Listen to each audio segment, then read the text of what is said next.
सदस्य गौरव गोगोई जी के से सहमत हूँ। बहुत सारे महत्वपूर्ण उन्होंने बिंदु उठाए और अध्यक्ष महोदय,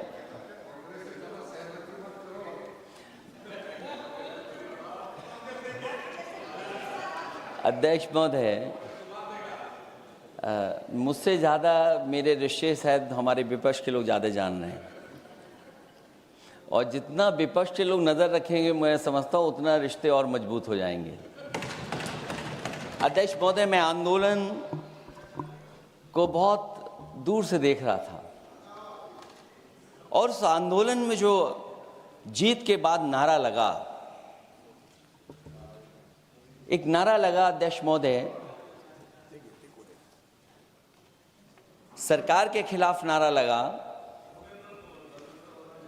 कि सरकार को ये अहंकार था कि सरकार झुकती नहीं है, लेकिन उन्हीं नई पीढ़ी के लोगों ने ये वो नारा दिया कि झुकाने वाला चाहिए, सरकार भी झुकती है और सरकारों को झुकाना भी नौजवानों को आता है।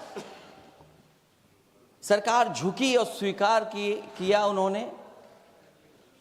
जो करोड़ों नौजवान जो मांग कर रहे थे कि सबसे पहले जो मंत्री जी हैं वो इस्तीफा दें, और बिंदु दूसरे अलग हैं जो हम लोगों को जानकारी में मिल रहा है। अध्यक्ष महोदय, सरकार हर विषय पे स्वीकार किया है, लेकिन पता नहीं अध्यक्ष महोदय ये बात समझ में नहीं आ रही है कि सदन में उन आश्वासनों को क्यों नहीं रख रही है सरकार जो सहमति बनी है। और उसके बाद अध्यक्ष महोदय, हम लोगों ने देखा कि जब मंत्री जी लौटे हैं, मंत्री नहीं रहे, उसके बाद सदन के बाहर उनका स्वागत किया गया। अध्यक्ष महोदय, जो स्वागत हुआ उसके लिए हमें कोई शिकायत नहीं है, लेकिन माननीय सदस्यों को कितनी बड़ी राहत मिली होगी, कितने बड़े संकट से बचाया उन्होंने। एक प्रधान जी को हटा करके प्रधानमंत्री बचा लिया आपने। और ऐसा अध्यक्ष महोदय आंदोलन किसी ने नहीं देखा जिस आंदोलन में नई पीढ़ी के लोग, कम उम्र के लोग निकल करके आ गए और जो नारे दिए गए। ये सरकार पिछले कई वर्षों से नकारात्मक प्रचार पर टिकी हुई थी, नकारात्मक राजनीति करती थी और न जाने कितने हजार करोड़ रुपए खर्च किए होंगे सरकार ने नकारात्मक राजनीति के लिए। लेकिन नई पीढ़ी को मैं बधाई देना चाहता हूं, उनके मनोबल को और उनकी एकता को, और जिस तरीके से उन्होंने प्रचार किया, अंततः सरकार को झुकना पड़ गया। भाजपा वचन नहीं देती, जुमला देती है। तो मुझे उम्मीद है कि सभी युवा नौजवानों का जो मांग की है उन्होंने, उन सभी मांगों को सरकार स्वीकार करेगी। और सरकार ये भी स्वीकार कर लिया होगा कि कोई दल मजाक में बना तो कितनी बड़ा दल बन गया। जो कोई चीज मजाक से शुरू हुई वो कितना सीरियस हो गई, और इतना सीरियस हुई कि हमारी सरकार लोकतांत्रिक हो गई कि जो उनको धरने पे बैठने दिया। सरकार लोकतांत्रिक थी कि उन्हें धरने पर बैठने दिया। हमने वो भी समय देखा है कि जहां पर धरने पर नहीं बैठने दिया, वर्षों वर्ष लोग बैठे रहे धरने पर, उनकी सुनी नहीं गई। इसी दिल्ली को घेरा था किसानों ने, और सरकार को लगा कि चुनाव आ गया तो सरकार ने तीनों काले कानून वापस ले लिए।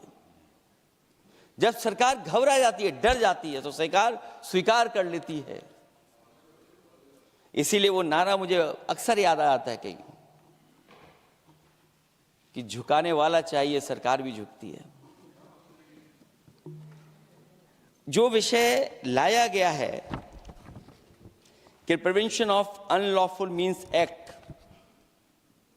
सरकार को कम से कम ये बताना चाहिए था कि 2024 में जब ये लेकर के आए थे तो आज 2026 में कैसे पेपर लीक हो। और केवल गिनती के 1-2 पेपर लीक नहीं हुए हैं, ये ऐसा आंदोलन रहा जिसमें माँ बाप और नई पीढ़ी के लोग सब जुड़ गए। अगर हम ये माने कि 20 लाख बच्चों ने परीक्षा लिखी थी और उनके घर परिवार के सदस्यों को हम इसमें जोड़ दें, दादा दादी, माँ बाप और परिवार का कोई सदस्य, तो 5 लोग प्रभावित थे। और 5 गुना 20, 1 करोड़ लोग नाराज हुए सरकार से। और अक्सर हम पॉलिटिकल लोग हैं, हम लोग जानते हैं जब कभी आंदोलन करते हैं तो कितनी तैयारी करानी पड़ती है, गाड़ियों का इंतजाम, खाने का इंतजाम और इंतजाम।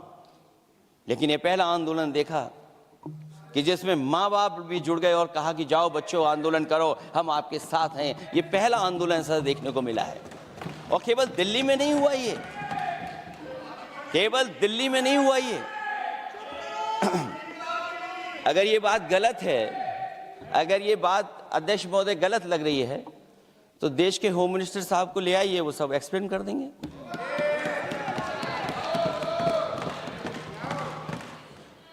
पहला आंदोलन जिसमें माँ बाप ने साथ दिया, क्योंकि परीक्षा से कितना दुखी हैं लोग।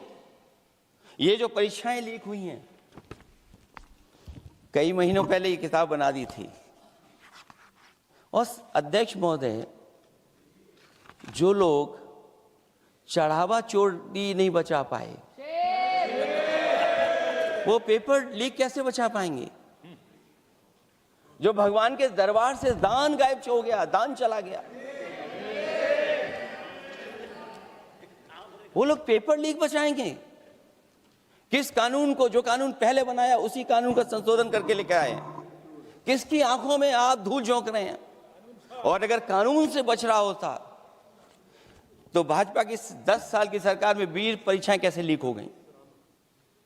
20 परीक्षाएं लीक हुई अध्यक्ष महोदय, जिसमें कोर्ट तक जाना पड़ा, उसके बाद परीक्षा रद्द हुई है।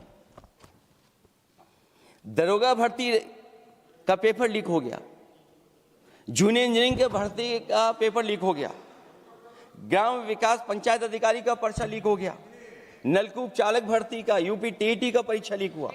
और एक बार नहीं हुआ, 3 बार पेपर लीक हुआ यूपी टेट का। हाई स्कूल बोर्ड का परीक्षा लीक कर दिया, इंटरमीडिएट की बोर्ड की परीक्षा लीक हुई, इंटरमीडिएट का फिर परीक्षा का लीक हुआ, कई बार हुई। सिपाही भर्ती लीक हुई। आप सोचिए कितनी परीक्षाएं लीक हुई हैं। और नीट परीक्षा कोई पहली बार लीक नहीं हुई, दोबारा लीक हो गई, कानून बनने के बाद लीक हुई। सहायक प्रोफेसर भर्ती लीक है, लेखपाल भर्ती लीक हुई। यूपी जैसे स्टेट, जो सबसे बड़ा स्टेट है, जहां से प्रधानमंत्री चुन करके आते हो, वहां तक पेपर लीक हो जा रहा है।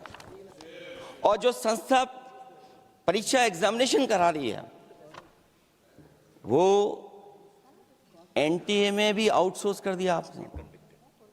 हम विपक्ष के लोगों को तो डर ये लगता है अध्यक्ष महोदय, कहीं ऐसा ना हो कि ये पूरी सरकार को आउटसोर्स कर दें। आउटसोर्स सरकार है, जो सबसे विश्वसनीय संस्था है, उसमें आउटसोर्स पे आपने कर्मचारी को रखा हुआ है। किस बात की जवाबदेही है? यही अकाउंटेबिलिटी है आपकी? कहीं अकाउंटेबिलिटी ये तो नहीं है, आप अकाउंटेबिलिटी को ये कहीं समझ बैठे हो कि अकाउंट को भर दे वो एबिलिटी वाला ही हमें चाहिए? कहीं वो अकाउंटेबिलिटी तो नहीं है। आप बताइए, एनटीए को आउटसोर्स किया हुआ है आपने। जिस संस्था की जिम्मेदारी है महत्वपूर्ण परीक्षा कराने की, उसमें सब आउटसोर्स। और ये सच कहा कि कांग्रेस पार्टी के माननीय सदस्य ने मांग की है कि वो हम लोगों को पता होना चाहिए आखिरकार कौन लोग थे जो आउटसोर्स होकर के बैठ करके परीक्षा में इस तरह की घोटाला कर रहे थे। आखिरकार जवाबदेही क्या है, किसकी थी? और फिर केवल नीट की परीक्षा की बात करें और परीक्षाओं की बात करें, अगर हम अध्यक्ष महोदय, जब से सरकार बनी है तब से सरकार की कोशिश रही है कि शिक्षा, परीक्षा और यूनिवर्सिटी का ताना बाना पूरा ध्वस्त हो जाए, उसको एक रंगी